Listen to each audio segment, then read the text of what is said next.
आज के इस वीडियो में आज मैं कक्षा 8वीं वाले विद्यार्थियों को प्रश्नावली 5.4 के प्रश्न को बताने जा रहा हूं। तो चलो देखते हैं प्रश्न क्रमांक एक। प्रश्न क्रमांक एक है, सामने दिए गए चित्र में ओ वृत्त का केंद्र है और कोण पी आर क्यू तथा कोण ओ पी आर के माप ज्ञात कीजिए। तो माप ज्ञात करना है दो कोणों का। यहाँ पे सिर्फ एक कोण का मान दिया हुआ है। जैसे कि यहाँ पे आप चित्र देख सकते हो, यहाँ पे चित्र है, ठीक है। ये चित्र गोल आपको नहीं दिखाई दे रहा होगा क्योंकि यहाँ पे ये चित्र जो है ना, इसको मैंने प्रकार की सहायता से नहीं बनाया है।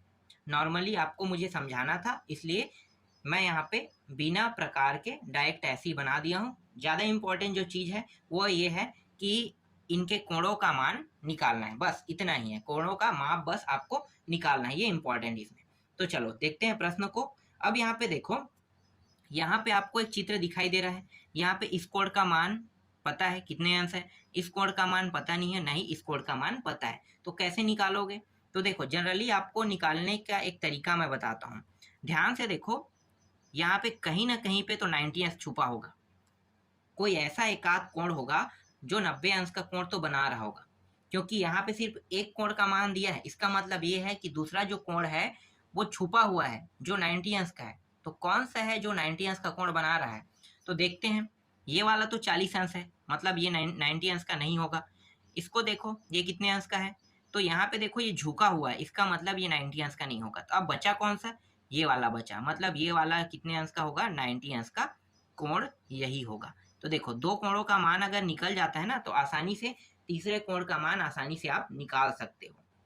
ठीक है, तो इस तरह से आपको दिमाग लगाना है। दिमाग लगा के आपको सेंस करके बताना है कि ये इस तरह से होगा। समझ में आ गया? चलो अब आगे हल करते हैं। तो यहाँ पे कुछ लिख लेते हैं, जो जो दिया है उसको लिख लेते हैं। ठीक है, तो यहाँ पे क्या दिया है भाई? तो यहाँ पे लिखो हल। कुछ दिया है तो लिखेंगे, नहीं दिया है तो कुछ नहीं लिखेंगे, कोई दिक्कत नहीं है। तो यहाँ पे देखो P, मैं यहाँ पे लिख लेता हूँ। ओ बिंदु पॉइंट दिया है ना, तो ओ बिंदु पॉइंट किस रेखा पे है? पी क्यू, जो वृत्त का क्या है? वृत्त का व्यास है। ठीक है, वृत्त का व्यास है और इस व्यास में ये ओ बिंदु क्या है? ओ बिंदु त्रिज्या का निर्माण करता है। व्यास है एवं ओ वृत्त का केंद्र है। मतलब ओ से क्यू त्रिज्या बनाएगा और ओ से पी भी त्रिज्या बनाएगा। समझ में आ गया? तो इस तरह से आपको लिखना है पहले इसके बारे में। अब यहाँ पे देखो, समकोण कौन सा त्रिभुज है भाई? तो पी आर क्यू क्या है? समकोण त्रिभुज है। तो यहाँ पे आप लिख सकते हो समकोण त्रिभुज। ठीक है, समकोण त्रिभुज, त्रिभुज कौन सा कोण बना रहा है? P R Q. P R Q समकोण त्रिभुज है और समकोण त्रिभुज का मान होता है 90 अंश। इस तरह से आपको बताना है कि 90 अंश होता है। अब यहाँ पे मैं आपको बता देता हूँ कि एक त्रिभुज में कितने कोण होते हैं? 3 कोण होते हैं ना। देखो 1 2 3, और तीनों कोणों का योग कितना होगा? 180 अंश। तो यहाँ पे लिखो त्रिभुज कौन सा है? P Q R. Q R में त्रिभुज के तीनों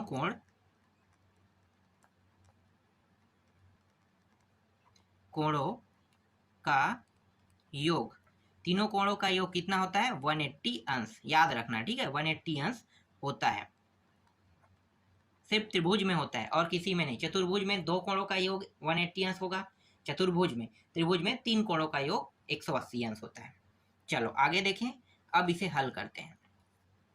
अब यहाँ पे देखो, तीनों कोणों को लिख लेते हैं। कौन कौन सा कोण है भाई? एक है पी आर क्यू है, लिखो पी आर क्यू।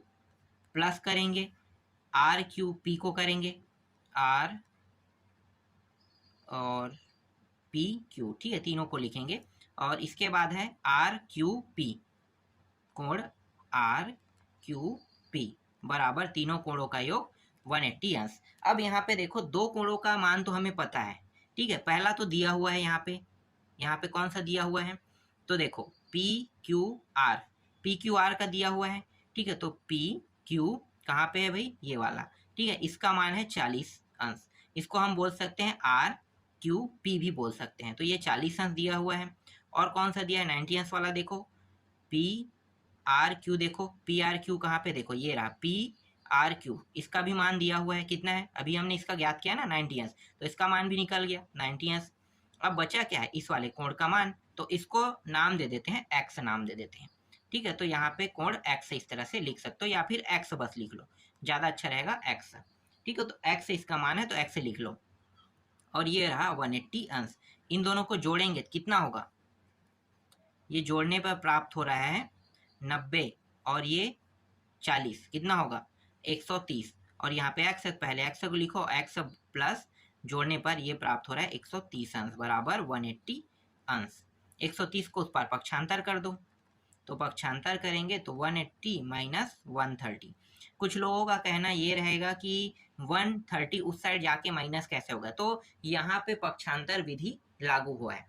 पक्षांतर विधि लागू होने के कारण जो चिन्ह है ना वो परिवर्तन हो जाता है। तो यहाँ पे 130 जो है बराबर के इस साइड में था, एक्स के साथ जुड़ा हुआ था, अगर हम उस साइड ले जाएंगे तो बराबर के इस पर आने पर क्या होगा, इसके जो चिन्ह है वो परिवर्तन हो जाएगा। इसलिए यहाँ पे प्लस से क्या हो गया, इस साइड आके माइनस हो गया। तो यहाँ पे एक्स का मान कितना प्राप्त हुआ, एक्स का मान घटाने पर 50 प्राप्त हुआ। और एक्स का मान यही हमें इस प्रश्न में निकालना था। और एक्स क्या है भाई, एक्स जो है वो कोण क्यू पी आर है। क्यू पी आर बराबर कितना है 50 अंश। तो ये रहा आपका आंसर। समझ में आया, इस तरह से आपको बनाने थे इस प्रश्न को। चलो दूसरा देखते हैं, पहला अगर समझ में नहीं आया होगा तो। दूसरा प्रश्न है, सामने दिए गए चित्र में वृत्तखंड पी क्यू एक्स वाई में बने कोण वाई पी क्यू बराबर 70 अंश तथा वाई क्यू पी बराबर 30 अंश, तो कोण पी वाई क्यू तथा कोण पी एक्स क्यू कोण के माप ज्ञात कीजिए। तो कोणों का माप यहाँ पे ज्ञात करना है, तो कैसे हल होगा, तो देखो यहाँ पे जो दिया है पहले उसको लिख लो। ठीक है, तो क्या क्या दिया हुआ है, तो यहाँ पे दिया हुआ है कोण वाई पी क्यू दिया हुआ है, वाई पी क्यू का मान दिया हुआ है 70 अंश दिया हुआ है। और दूसरा जो कोण है यहाँ पे उसका भी मान दिया हुआ है, तो इसका मान है वाई और क्यू, और यहाँ पे क्या है पी है, इसका मान दिया है 30 अंश दिया हुआ है। ठीक है, 30 अंश इसका मान दिया हुआ है। और ज्ञात क्या करना है, ज्ञात हमें ज्ञात करना है यहाँ पे कोण पी वाई क्यू ज्ञात करना है, और यहाँ पे दूसरा ज्ञात करना है, एक और कोण है पी वाई क्यू है, इसका भी मान ज्ञात करना है। ठीक है, अब चित्र पे आते हैं डायरेक्ट। देखो चित्र को, यहाँ पे है P है, Y है और Q है। ठीक है, अगर इसे पूरा देखो तो P, Y और Q एक त्रिभुज है।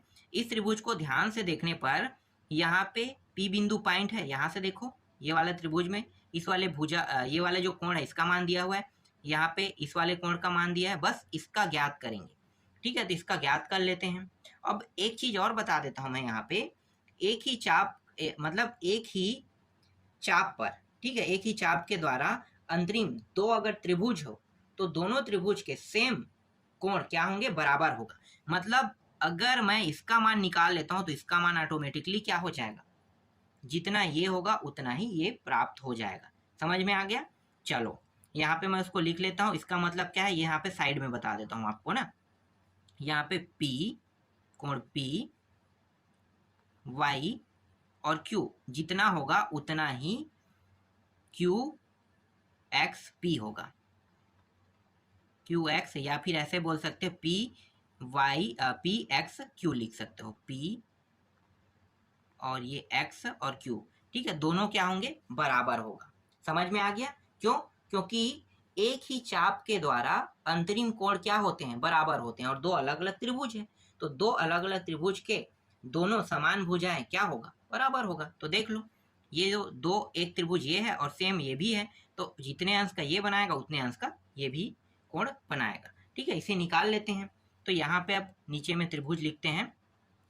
ठीक है, त्रिभुज कौन सा ले रहे हैं, पी वाई क्यू ले रहे हैं, पी वाई क्यू में, पी वाई क्यू में आपको पता है कि त्रिभुज के तीन कोण होते हैं, तीनों कोणों का योग कितना होता है, 180 अंश। तो लिख लेते हैं तीनों कोण, पी वाई क्यू पहले लिखते हैं, कोण पी और ये वाई क्यू प्लस कोण वाई क्यू पी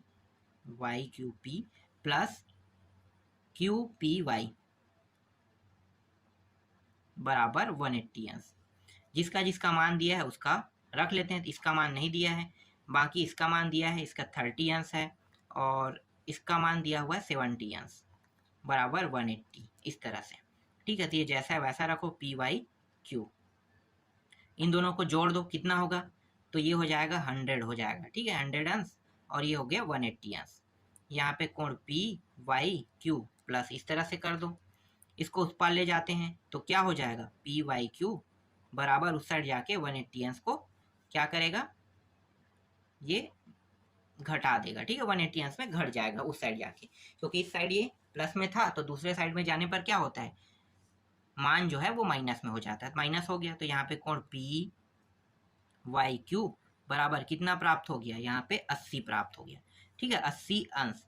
अब यहाँ पे देखो इसका मान तो 80 निकल गया, इसका मतलब क्या है कि जो दूसरा है यहाँ पे देखो मैंने बराबर बताया था ना, तो इसका भी मान क्या निकल जाएगा। अब तुलना करो, पी वाई क्यू जितना है उसके बराबर है पी एक्स क्यू है, तो ये जितना है उतना ही ये भी हो जाएगा। तो इसका मान अब रख दो, इसका मान है 80 अंश और इसका मान हो जाएगा पी वाई क्यू। ठीक है, तो इस तरह से इसका भी मान निकल गया। देखो ये रहा और ये रहा, दोनों का मान यहाँ पे प्राप्त हो गया, और यही क्या है, इसका आंसर है। यही ज्ञात करने के लिए कहा था, समझ में आ गया। ठीक है, इसको आप लिखना चाहो तो इस तरह से भी लिख सकते हो, मैं यहाँ पे आपको बता देता हूँ साइड में। इस तरह से भी लिख सकते हो, कोण पी वाई क्यू जितना है उतना ही पी एक्स क्यू है बराबर 80 अंश। तो इस तरह से भी आप बता सकते हो। ठीक है, तो ये क्या है, इसका उत्तर है। चलो आगे देखते हैं नेक्स्ट प्रश्न। तीसरा प्रश्न को देखो, तीसरा प्रश्न में क्या है, दिए गए चित्र में पी क्यू बराबर पी आर है तथा ओ वृत्त का केंद्र है, तो त्रिभुज पी क्यू आर के तीनों कोण ज्ञात कीजिए। तीनों कोण ज्ञात करने के लिए कहा है यहाँ पे। देखो अब तीनों कोण ज्ञात करना, और यहाँ पे एक भी कोण का मान नहीं दिया है, एक भी कोण का मान नहीं दिया है। ठीक है, समझना क्या कह रहा है, एक भी कोण का मान नहीं दिया है, इसका मतलब क्या है कि यहाँ पे एक कोण तो 90 अंश का होगा, और जो भी 90 अंश का कोण होगा, यहाँ पे देखो ध्यान देना, यहाँ पे 90 अंश का कोण कौन कौन सा पहले ढूंढो। तो ये तो झुका हुआ है, इसका मतलब ये नहीं होगा, ये भी झुका हुआ है, ये भी नहीं होगा, लेकिन ये झुका हुआ नहीं है। ठीक है, तो ये क्या होगा, ये 90 अंश का कोण बना रहा है। देख लो इस तरह से है, तो दोनों जो है क्या है, ये वाला जो कोण है ये 90 अंश का होगा। अब यहाँ पे देखो ये भुजा, ठीक है, पी से क्यू जितना है उतना ही भुजा की लंबाई यहाँ से पी से आर की है। इसका मतलब यहाँ पे डबल डॉट लगा है, मतलब डबल डेश लगा है। वो क्या है, डबल डेश ये बता रहा है कि दोनों भुजाएं की, दोनों जो भुजा है ये बराबर है। इसका मतलब ये है कि ये समद्विबाहु त्रिभुज है। क्या है, समद्विबाहु त्रिभुज। समद्विबाहु त्रिभुज में दो भुजाएं क्या होता है, बराबर होता है। जैसे कि ये वाला भुजा जितना है उतना ही ये वाला भुजा भी रहेगा। ठीक है, ये चित्र बता रहा है, चित्र जो कह रहा है वही चीज मैं बता रहा हूँ आपको। ठीक है, तो चित्र से आपको पता चल गया दो भुजाएं बराबर है। इसका मतलब ये है कि ये जितने अंश का कोण यहाँ पे बनाएगा उतने अंश का कोण यहाँ भी बनाएगा। समद्विबाहु त्रिभुज में अगर दो भुजाएं बराबर हैं तो दो कोण भी बराबर होंगे। समझ में आ रहा है, दो भुजाएं बराबर है, इसका मतलब दो कोण भी बराबर होंगे। मतलब जितने अंश का यहाँ पे कोण बनाएगा, मान लो इसको x अंश रखते हैं तो यहाँ भी x अंश का ही कोण बनाएगा। समझ में आ गया। चलो अब आगे हल करते हैं। तो यहाँ पे लिख लो, दिया है पी क्यू बराबर क्या है, पी आर। ठीक है, स्पष्ट प्रश्न में भी दिया हुआ था, देख लो ये दोनों बराबर बता रहा है। समझ में आ गया। ठीक है, और यहाँ पे अब आप लिख सकते हो ये Q और R क्या है, व्यास है। तो यहाँ पे आप लिख लो QR व्यास है, जिसमें O क्या है, केंद्र बिंदु है, केंद्र बिंदु है। ठीक है, केंद्र बिंदु है। अब यहाँ पे देखो क्या है भाई, QPR, तो लिखो QPR बराबर कितने अंश का है, 90 अंश। और ये 90 अंश क्यों आ रहा है, इसलिए 90 अंश आ रहा है क्योंकि ये क्या है, समद्विबाहु त्रिभुज है। तो लिखो यहाँ पे समद्विबाहु